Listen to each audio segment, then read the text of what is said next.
I'm making an awful mess here today, but halfway through I thought, perhaps you want to know what I'm doing. So let's have a look and see what it is. It's all these pieces of semi-terete Vandas. I've got an overgrown plant here, and it's just not flowering the way it should be flowering, so it's a little bit pot bound and it needs to be revitalized to really get the flowering. There is some misconceptions as to what I'm going to be doing here, as whether it's going to help reflowering, but we'll get to that a bit later. And so we have a little bit of epidendrum here in between this Vanda. There we go. What we'll do is we'll cut off this piece here just after this little offset here, and then we can stake that more upright again so that we have a more upright plant. We can see that's happening all over the show as these long stems bend over and they're exposed to the light. They then start producing these offsets, and that gives you just a nice area where you can then cut off the other length to be used elsewhere. Also, you're just going to make your plant a lot neater instead of just being this huge big bushel of mess. We've got a few little flowers there sitting at the top, but this really at this time of the year should have lots and lots of flowers on it.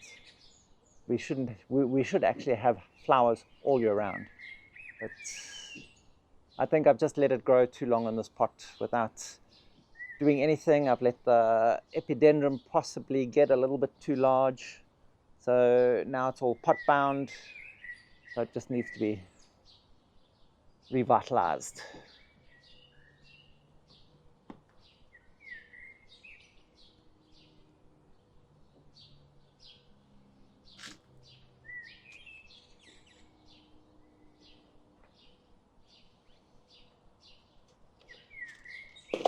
Let's see if we can get up to those flowers.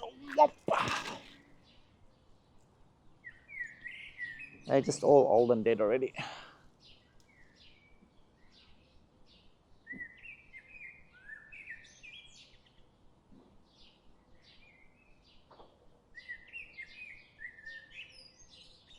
Generally, when they're fresh, they're a lot more purple than this. They sort of age to this more pinker tone. So all I've been doing is been taking off these side branches here. So looking for branches that have several roots on them and just cutting them off. And just, I want to clean up the plant, make it more upright again, and this will help make it bush out by causing it to produce more lateral shoots, and that will make it a bushier plant. But will that affect the flowering? Let's get back to that a bit later. Let's show you what I'm going to be doing with all these pieces that I've been cutting off. So here they all are. And there's one pot already that I've done up. So let me just show you what's really happening here. So I've got all these pieces of the semi-terete Vanda. I think it's really a Papilionanthe, but semi-terete Vandas considered a good enough name for it. Okay, and here already I've put all these broken pieces of old pots into the bottom just to give it some weight, because we know these are going to grow tall and we don't want the weight to be blown over. Although I'm not going to be keeping these in these pots for terribly long. These are just my nursery pots. It's going to just make sure these settle in well, make sure they get a lot of root growth going so that I can then transplant them up to where I'm going to plant them. I haven't decided yet, but I'm going to have so many. We just want to get them all started off well, and then we can worry about where they're going to go afterwards. So they're probably not going to be in these pots long term. So We've got the weight at the bottom with all those pot shards, and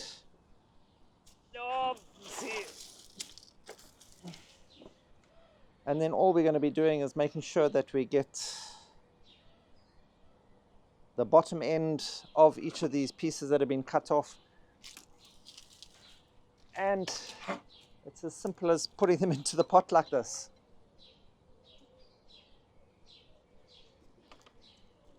They all have wonky sort of growth habits because they've all been hanging out. The branches have been getting too long and they've been sliding over or bending over and then having to reset themselves up towards the light again. So they're all growing in all sorts of directions. So we'll just set them up as straight as possible. And by doing these in these nursery pots to start with, will help give them that upright growth habit that we want. So we'll just put in as many as possible as we can into a single pot.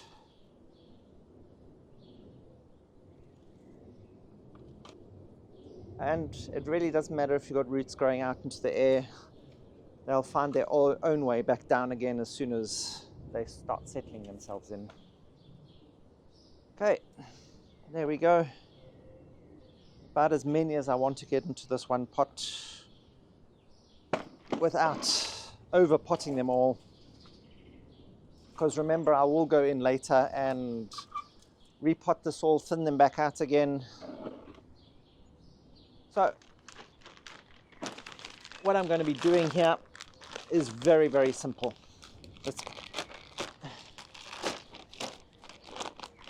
All we're going to be doing is taking our large chunks of bark. This is also possibly not the best quality bark that we've ever had, so it's probably going to decompose relatively quickly in the media. So that's one of the reasons that we can just use this for these nursery pots, just to allow these plants to mature up a bit and get some nice new root growth, because this is probably going to decompose relatively quickly and stop the air movement and everything in the pot itself. So by then at least our plants will be strong and big enough that we can put them just about anywhere. And throwing them in. It's really going to be as simple as that. The large chunks of bark are just going to hold a little bit of moisture in and around the root volume so that they can keep the humidity levels up. It's going to allow for fast drainage, allow for easy, good air movement. And these are all the things that these specific plants like, especially growing them out in the sun like this. I don't like to grow them bare root because that just means the amount of watering I'm going to be having to do twice a day, probably even 3 times a day on those really hot days, especially in winter when our temperatures during the day can still get fairly warm, but our humidity levels can be extremely low. And that's not what these plants like. They like as much humidity as you can give them all year round.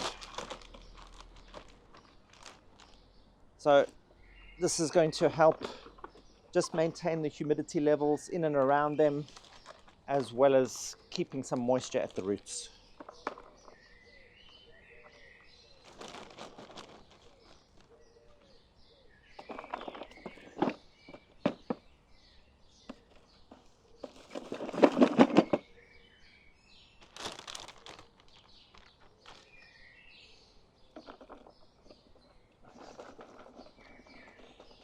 And as I'm going, I'm just lifting the plants up slightly so that I don't cover any of the leaves or have the leaves sitting down below the level of the bark.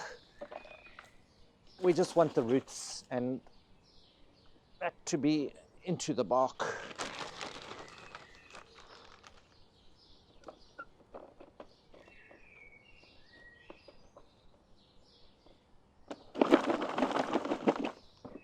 Just shaking to settle the bark in. I'm not going to be pushing down, although the bark isn't really going to compact terribly much because of all the different shapes that it has.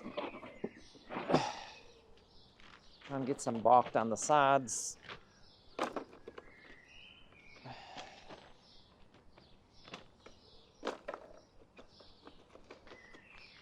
Okay, now what was I saying about doing that top cuttings off of my plant or my Vanda to try and get it to rebloom. It's not really to try and get the Vanda to rebloom, because Vandas always bloom from those leaf axes, and if I'm cutting off the new growth, there's not going to be any of those new growths to reflower on the original plant. So that's not going to cause the old plant to reflower faster. In fact, it's going to make it take longer to reflower. Those new growths have to mature far enough and grow up to form enough leaves so that it can then start reflowering. But what it is going to give you is more flowering, but in the long term, because you're going to land up with a bushier plant.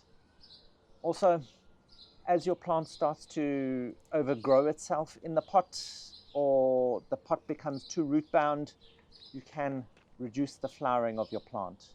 So you then need to open it out, repot it, revitalize your plant, and that will help get it back into reflowering. Doing these top cuttings isn't going to do that immediately. Oopsie. Looks like there was a little flower spike coming off here anyway. But this, cutting this size can still be kept alive, and that flower spike can still mature and flower, as long as I keep the humidity and the temperatures up for this baby. So perhaps that's something we should watch. We'll see if we can keep an eye on it, and if I remember, I'll try and show you that possibly in a short later on in about 2 to 3 months time, when this flower spike is fully matured. Okay, so this I got to remember where I put it so that we don't lose it in the mix of orchids. Is it going to be as easy as that? Well, basically yes it is. These guys, I'm not actually going to do terribly much to them from here on out. They will get the occasional watering, because we're heading towards the end of winter now. And that's one of the reasons that I wanted to get in and do this at this point, is because we're at the end of winter. I wanted to make sure that my plant, the main plant, can get those new growths going and maturing fast enough so that we can get some good flowering in summer. If I do it later on, it's going to take longer for those growths then I'm 2 months behind, should I say. Also, these will root in quickly at the moment and also mature up quite fast, so that as the new full steam ahead growing season comes in spring, I can repot these up into wherever I'm going to be putting them, so that they're already semi-settled. They've got some nice good root growth happening with them again, and they'll settle in quickly where I put them or where I replace them. So lots of decisions to be made with that. And it looks like I'm going to have to make up a few more pots. So you can see how many orchids you can get off one single mature semi-terete Vanda. What have I missed? Oh, also, when doing your cuttings like this, you can either leave them out for a day or 2 days to allow this part to callus off, so it can naturally form a barrier for fungus and other attacks. Or otherwise, if you want to repot it up quickly, then you can just use a bit of cinnamon and dab it on. But more often than not, I let these stand for a day or 2, let them callus off, and then pot them up. That's just because I'm lazy.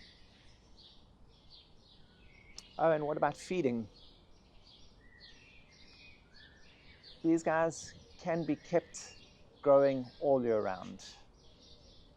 They can be kept in active growth throughout the year, so I don't stop my feeding during winter. We have warm enough temperatures here during the day, although we do get cold at night. all that does is help force flowering for them. We really don't get cold enough to upset them too much. And our daytime temperatures, we can get up to 24 during winter days quite easily. And that makes them quite happy growing all year round. So we need to make sure that we feed them throughout the year. In winter, we do slow down that feeding a bit because their growth isn't as vigorous as it is during that spring and summer period. So we just reduce our feeding slightly, but we still feed them throughout the period. So these aren't going to be left like what I do with a lot of my cattleyas and that don't get anything for a month, possibly even 2, just after repotting or dividing. These almost go straight into their normal routine, probably about a week or so that I leave them here just to settle down, and then they just land up with the full routine that I'm giving my other more mature plants. I'm not sure what else I should be telling you if I'm missing anything out. These are still going to stay in full sun positions. I'm not going to put them in any shade to make the transfer easier or anything. They just go straight bang out into pretty much the same environment that they came from. Although they've been cut short, these are such hardy plants. Lots of them have so much root growth on them anyway that they'll just cope just about with anything that we give them. If I've skipped over anything or whizzed through this too quickly, drop a comment in the box below. I'll get back to you with any information that I may have breezed over. Also, remember, Ed posts up a lot of content in that Buy Me a Coffee link down below. He does that all the time. So be sure, go down, have a check. Most of that information there is available free to everyone. But don't be shy, sign up, become a member, and grow like a pro as the little puppy is helping us. Come, Tinky, come say hello. Come say hello. Come on, come say hello. Come say hello. Whoopsie. Oh, see the little blind girl bumping into the pot. There we go. She's always here giving a helping hand and helping today too. Well, thank you for watching. If you find any of this information helpful, please hit that like button, hit that subscribe button, and that notification bell, bing bong, to be notified of all our upcoming content so you don't miss out on a thing. Help us grow as we help your orchids grow. Also, if you enjoy this day in the life video a little bit more, just drop a comment in the box below and we'll be sure to add a few more of these into our sort of more lecture-y type videos.